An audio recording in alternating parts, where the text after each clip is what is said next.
conduct og mga retreats na kayon sila kung sa last nimong activity mao gyud na imong lanon sa balay.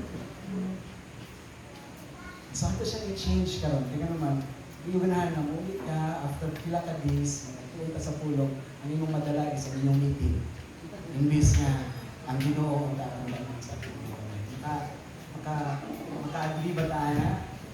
No? So, pero very helpful man din kayo ang mga meetings because this is where na kundiin ang tawag na maka-express ka sa mga things na nasa pagkain.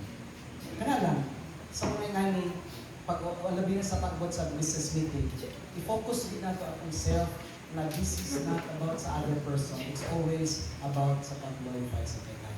Because kung ga-change atong perspective, every time na natin mga disagreement dito, and ang imong pananaw is, para dito siya sa Ginoo, then, isa kung sa pananaw sa uban, you will take it and you will receive it. Gawa siguro, ka na yung isang makapainterno rin. Pero remember, kanang mga mag-suggest, dapat siya muna na maayo ko. Muna itong istoryahan. Ang kada usa sa ato, may kapasidad sa pagunahon kung sa'y maayo o hindi maayo. So focus ta karon kay nga naman, ang ato yung ginatutukan yun is si Jesus yun. Ang Christ, ang atong mission at yun, unsay yun niya? To follow the global ministry of the Apostle Paul concerns as he follows Christ. Si Paul yun, ang iyang focus is si Christ. Unsa pailain niya nga word, imitate me as I imitate Christ. Wala siya kaingon nga, awata lang ko kung sa akong pinahimo. Dili, awata ko sa mga gina-reflect ni Kristo sa akong mga ginabuhi. Dili kay awatong bisan ang iyang sayo. And so na ako siya gisugod nga naman because ang John 1:1 naghisgot siya sa eternity past. Nga wala pang creation. Ang mangutan ko sa inyo, unsay trabaho ni Jesus sa panahon nga wala pa nag-create ang kalibutan. Nagpunsa siya.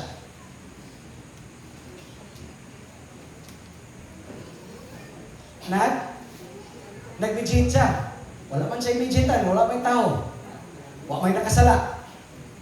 Pero pangutan na, nagpunsa si Jesus before pa. Nag-uban siya sa Diyos. Unsay ang trabaho?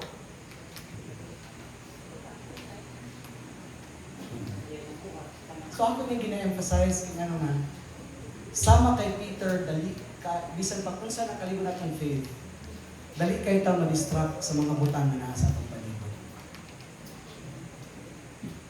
And wala kita-kitagaan sa Ginoo nga kanabang atong focus is naa sa mga tao in terms na kanabang rabag sila mo'y mag-decide.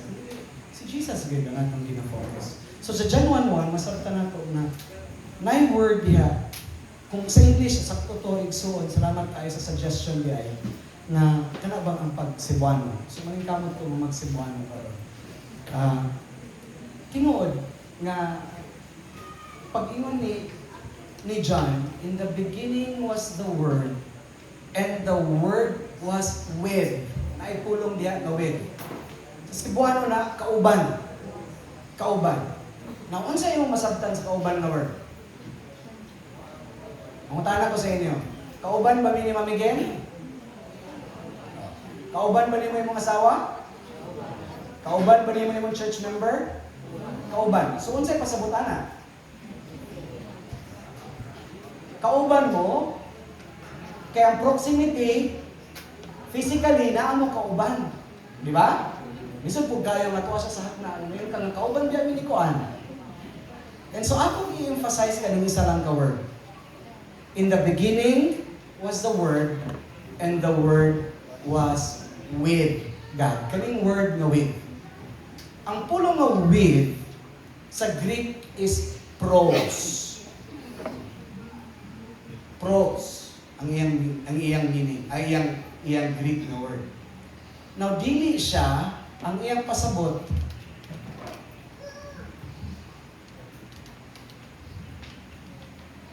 kauban ni?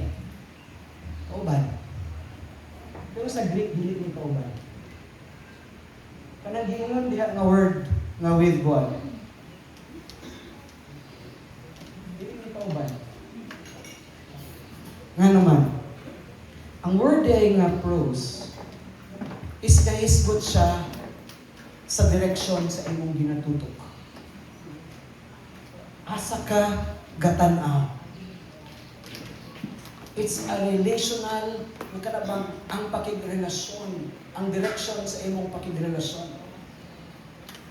So pwede ni, mag-uban ni Pastor Brad Jesser, mula kaumin, paingon Miss Mercado, dili ni mag-istorya, magsingin mong cellphone, kauban ni, kauban. Pero sa Greek, dili na.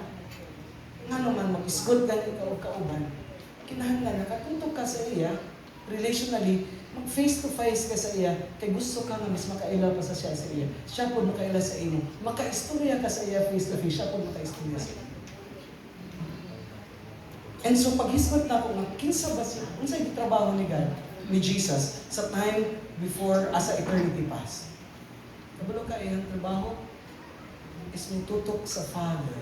Kaya nga naman naa sila in communion with one another as a triune God. They honor one another. They hear each other. Ingana ang ilang relationship. And mo bitaw na nga ang gipadayag sa ato is Trinity ang Ginoo, kaya ang masabtan nato unsa ka importante ang atong mga communities na ginabuild. Ang family nga gihatag sa imo unsa ka importante. Nga dili lang siya for the sake nga nakay makauban ng imong asawa, dili lang na para nakay kauban, pero it was meant nga unta every time ang imong pagtanaw sa iya, ang imong focus sa iya, ang imong gugma para sa iya, ang iyang gugma para sa imo, padayon nga magalalom sa inyong paglakaw hangtod sa atong kamatayon.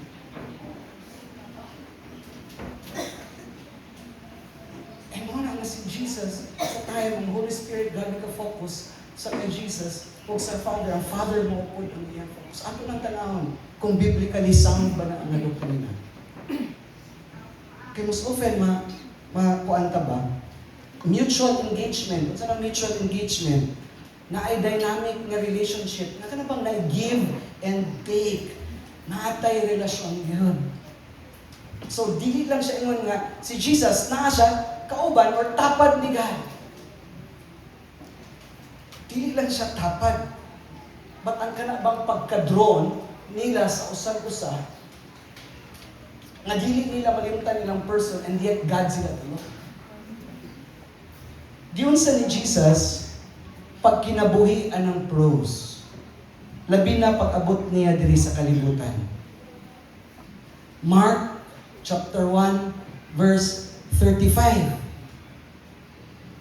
Grabe ang pagdepende ni Jesus sa iyang Father. Pinaagi sa pag-ampo. Mag-ampo siya, Father. Mag-take time siya na manaog, mugawas sa iyo sa buntag, sa kangit-ngit, para mag-ampo. Ingana iyang relationship sa Father. John chapter 5:19, sa ingon ni, namuntan ako, naabay butang nga dili mahimo si Jesus. Gawa sa pagpakasala. Napa ba siya ilaing dili mahimo? Katunaa siya sa flesh. John chapter 5:19 declares, unsay giingon sa pulong sa Ginoo, the Son can do nothing by Himself. He can only do what He sees His Father is doing. Pros, focus, relationship, engagement. Pwede kita mo ingon nga naatay Ginoo. Pero wala gyud kahimuan ng Ginoo sa itong mga kinabuhi. Ganit mo ampo. Ganit mo basa sa iyang pulong. Pero mawali, ayaw mawali. Wala yung question about that.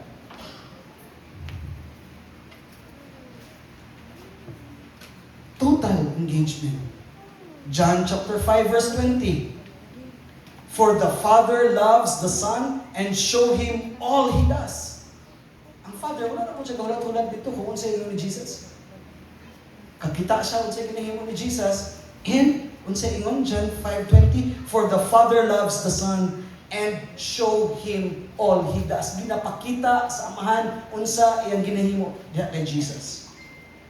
Dili lang na siya fact, kundi mao na gani ang heartbeat sa atong gospel. Luke chapter 22 verse 42. Not my will, but yours be done, God, Father. Ang pros means ang obedience through sa imong pakig-fellowship. Kabalo mo, you cannot obey somebody nga wala kay relasyon. Masugot ba ka, suguon ka sa tao nga wala kay relasyon? Or wala authority sa imo, hindi ka masugot. And our disobedience is a reflection na dili ta mosugot nga si Jesus ang atong authority, ang atong focus. John 17:4, unsay gingon? Ingon ni Jesus, I have brought you glory on this earth. Gihimaya taka diri sa kalibutan by finishing the work you gave me to do. Sa akong gihimo, ang tanan nimong gihimo, dili ni hila sa kakapoy. Nganingon siya, uya na ni nga trabaho eh. Ako nang gihimo tanan, pero unsa iya, ginaglorify niya, ginahimaya niya yung Ginoo nga sa tanan nga gisugo sa Father. Ingon niya, I have finished everything. Nga imong gisugo sa ako. Glory, dili para kay Jesus. Kundi glory para sa Father. Panguntan na, si Paul ba maupabaya na ang iyang pagka-focus sa Ginoo? Si Paul ba ang iyang life is pros with Christ? Kauban bagid sila ni Christ? Na ba sila intimate na relationship with Christ? Wala man natin nakita. Kung ano man si Christ sa langit, ang sila uban-uban. Pero makita niyo na sa mga words na gisulat ni Apostle Paul. Philippians chapter 2, 4 verse 14. Ano sa inyo? Hello? Sige, kasi na kayo ng dog. Sige. Okay, importante ni. Philippians 4:13. I can do all things through Christ who gives me strength. Unsay pasabot ana? Dependence. Dili ni sa akong kahibalo. Bisan pag abogado siya, bisan pag parisiyo siya, memorize niya ang Torah, o ang tanak, na mao ang Old Testament. Muingon gid siya, I can do all things through Christ. Pinabigid kang Christ. Meaning, si Apostle Paul, kung naaman siya himuon, it was always ang iyang constant nga pag-ampo nga mag-seek sa strength sa Ginoo sa iyang kinabuhi. Dili sa iyang kaugalingon, dili sa iyang kahanas, dili sa iyang kaugalingon ng kaalam. So wala lang si Paul na himong dependent. 2 Corinthians 5:20, for we are ambassadors of Christ. Makita nato sa iyang lifestyle na bisan asa siya iyang gina-preach ang gospel. Ano man? Because when you are focused to something, ma-align yung ganito. Isa nakatisting og drive og truck nga or bike nga wala na align ang ligid. Makaabot man ka. Pero lain kayo ng kanaan na ang imong sakyanan kay ang disalign or bugat ang imong pag-ana sa steering wheel. Tungod kay kung buhian nimo wato ra siya kaya galingon sa wala. Pero si Apostle Paul, ang iyang pagka-pros sa kay Christ is naghatag sa iya nga mao ni akong alignment. I will not be distracted by anything else. Third, unsa implication sa life ni Apostle Paul? Nag-overflow si Apostle Paul sa joy ug sa kalinaw.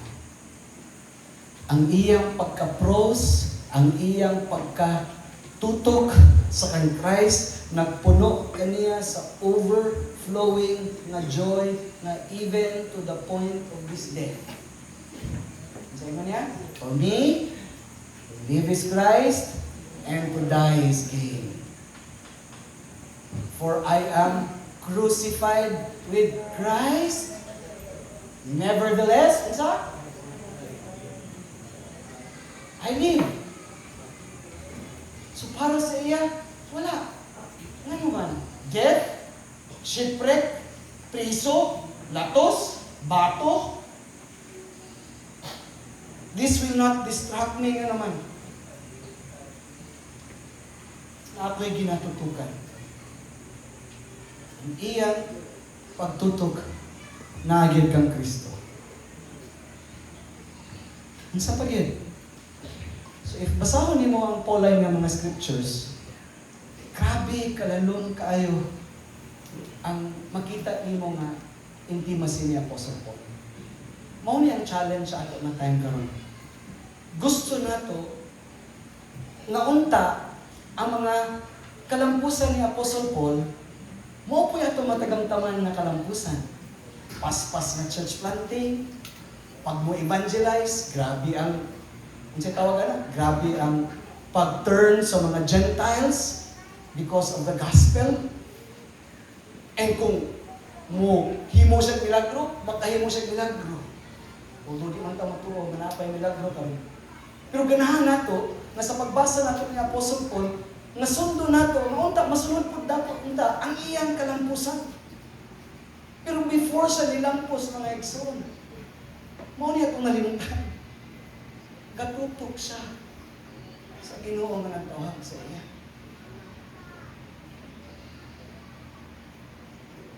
Galatians 2:20, sa ingon, it is no longer I who live, but Christ lives in me.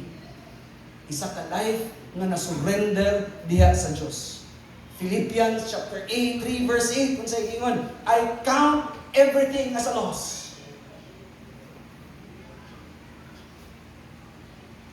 Yun siya, ikumpara sa tanan, na surpassing worth, sa ministry, o sa pagkahibalo sa mga butang, walay makatupong nga mailhan ako si Kristo Jesus nga akong Ginoo. Muna niya. Nothing compares to the surpassing worth of knowing Christ Jesus my Lord. 2 Corinthians chapter 8, 3 verse 18.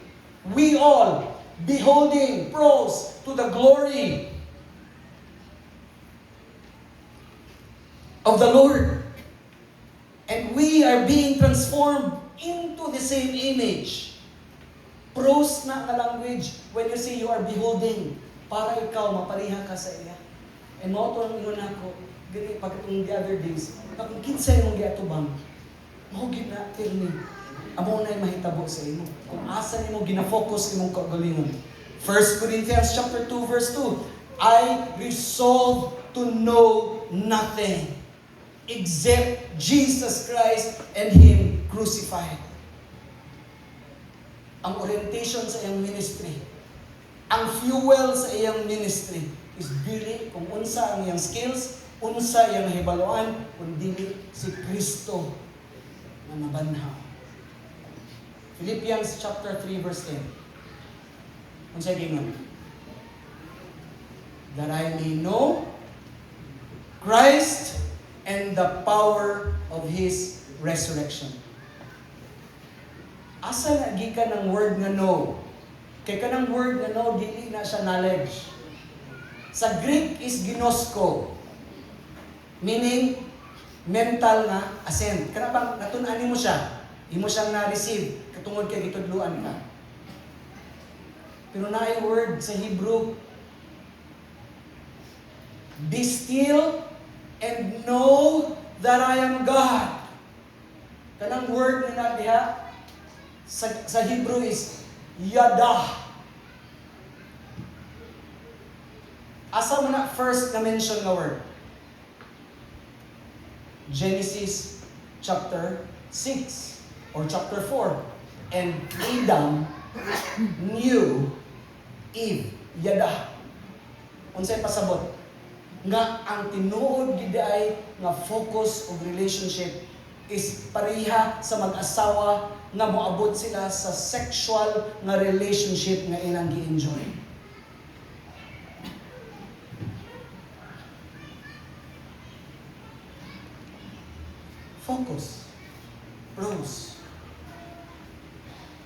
And so ata mo focus mo na igsoon. There's so many things na pwede gid mag-distract sa ato. Kabalo mo, when you go home today, I pray nga ang word sa Ginoo magdala gyud og healing sa mga aspects sa atong mga kinabuhi. Ano man, because of brokenness sa atong mga kalibutan. Daghan kay tag mga trauma sa atong mga kinabuhi. Daghan kayo tag mga experience na na-hurt ta. Daghan kayo tag mga experience nga murag na oppressed ta, na nadaog-daog ta.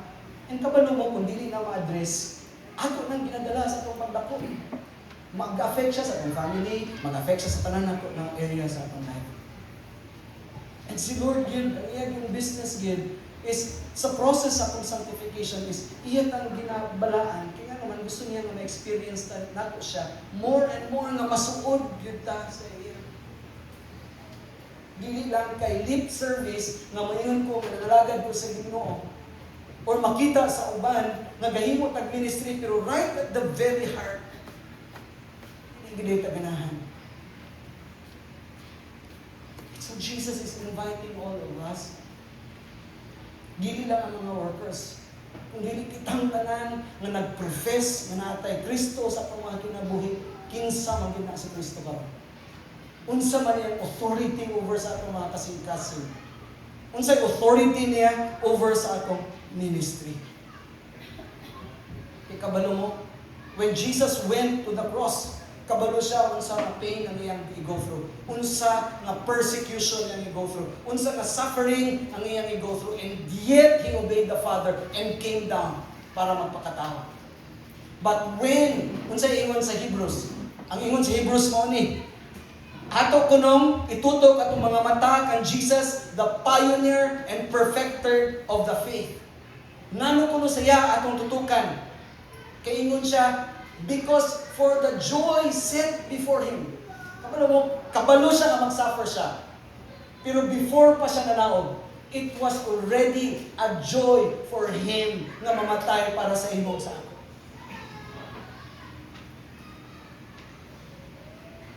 And kung kaya ta sa luwason sa Ginoo, from our spiritual nga kanabang, from spiritual death, unsa may mga butang nga dili kaya daogon sa Ginoo sa ato karon sa atong mga problema. Unsa may dili niya kaya bag-ohon sa tuwa.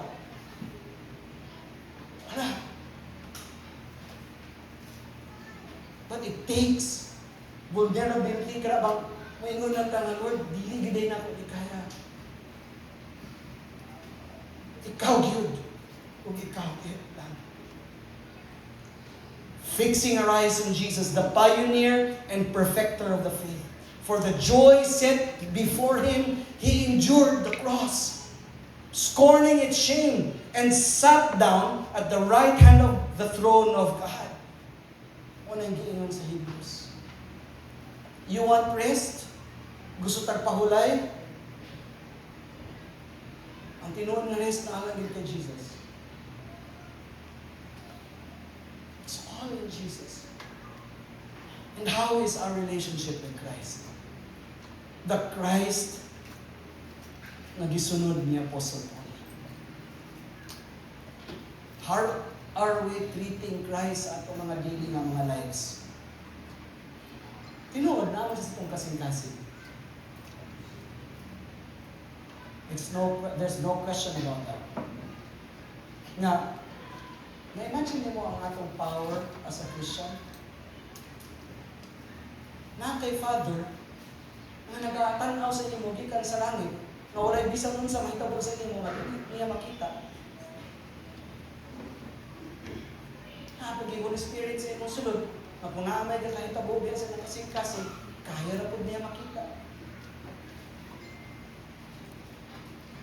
Saan ang ito? Dili mahina. Ang unang ingon si Apostle Paul, I can do all things through Christ who gives me strength. Kabalo mo, ang mga issues ato sa church, i-research na. Wala kayo tagalali sa doctrine. Dili kayo ta problema, kalibay ta, dili kayo about sa doktrina lang. Yes, na mga times na mag-split ang churches because of doctrine. Pero normally yun, 90% of church splits are because of character flaws.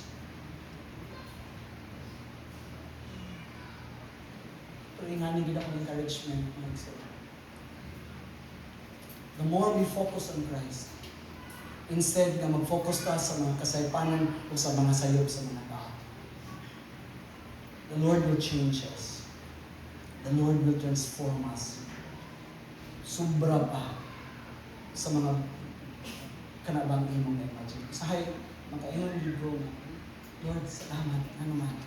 Kaya kung ako rin ay nagbago sa akong pagkalingan, hindi na ako may kaya.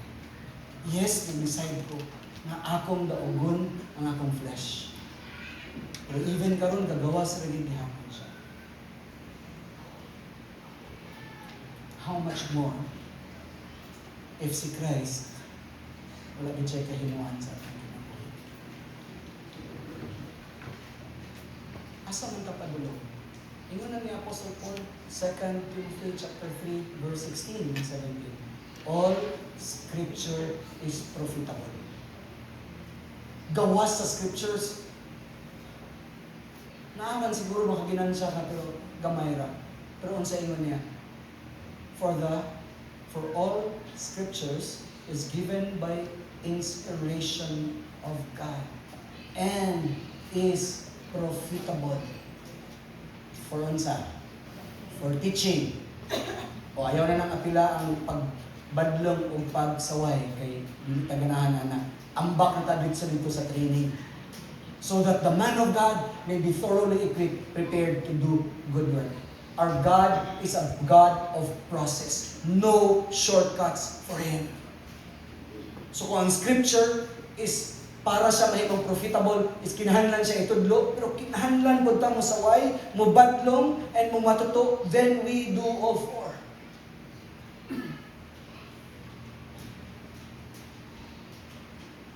Sumuna akong mabiling din sa inyo mga igsoon.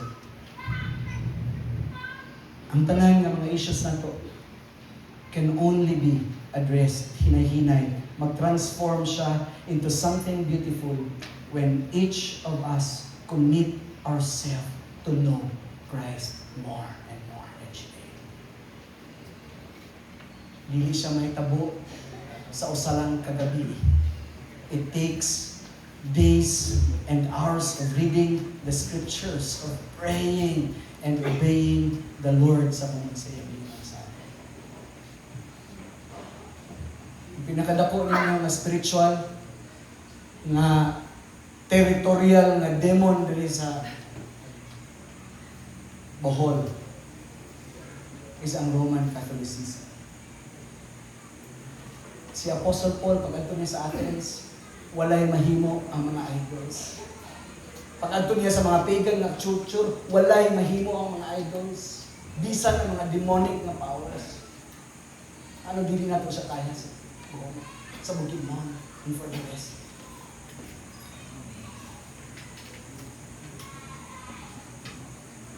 So I pray this will give all of us sa panahon na mag-reconsider.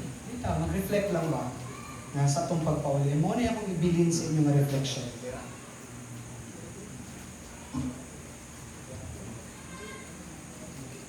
Kinsa akong ginaatubang adlaw-adlaw.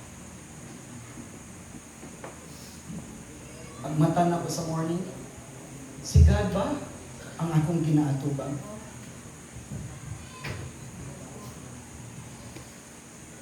Sunod na pangutana. Independent ba ko? O dependent ba?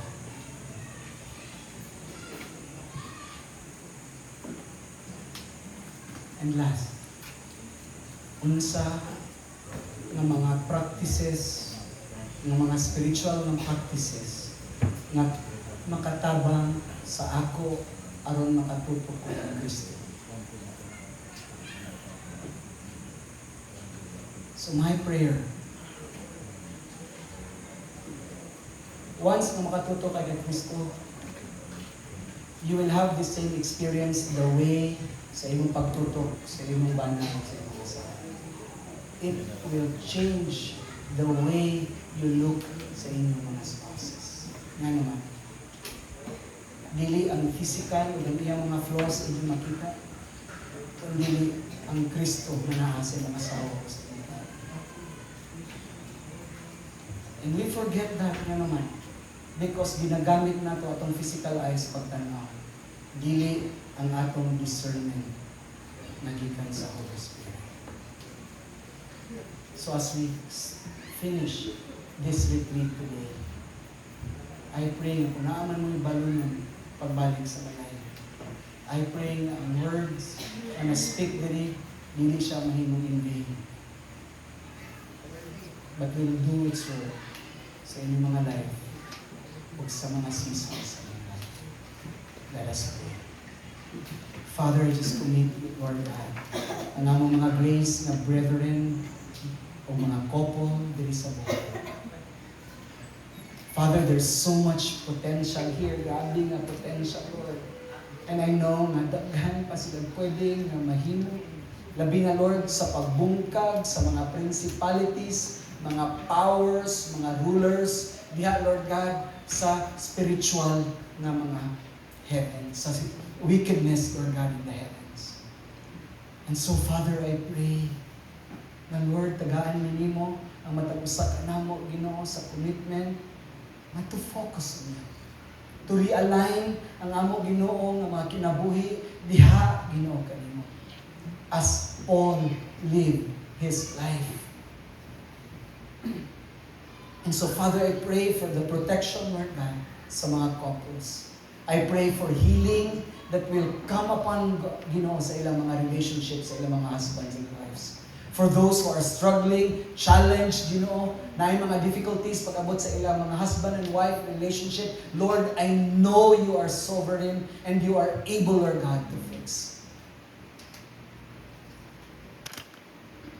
Sa mga families nila ang gina-represent, I pray, Father, for a mighty moving of your Holy Spirit over their lives, na even, Lord, sa pagmatuto sa ilang mga anak, they will be models sa ilang mga kaugalingon nga anak. Because when the church starts at home, nagatuog ni Lord God, na pag-abot nila sa mga simbahan, they will make a difference. And so, Father, I pray for grace upon grace to come upon each and every one of us. And give us the power to obey sa inyong mga word. And give us, Lord God, the discipline to start sa pag-exercise sa among mga spiritual na mga disciplines. Prayer. Lord, ang among Ginoo nga pagbasa, sa pag-spend time sa inyong mga pulong. Lord, sa among pag-minister sa uban ng mga tao, sa among pag-evangelize, sa among mga pag-disciple, sa among Ginoo pagdala sa among mga churches, pag-pastor na mo nini. Let it be na ikaw, good Christ, ang makita sa among mga kinabuhi. Make us a true reflection of who you are.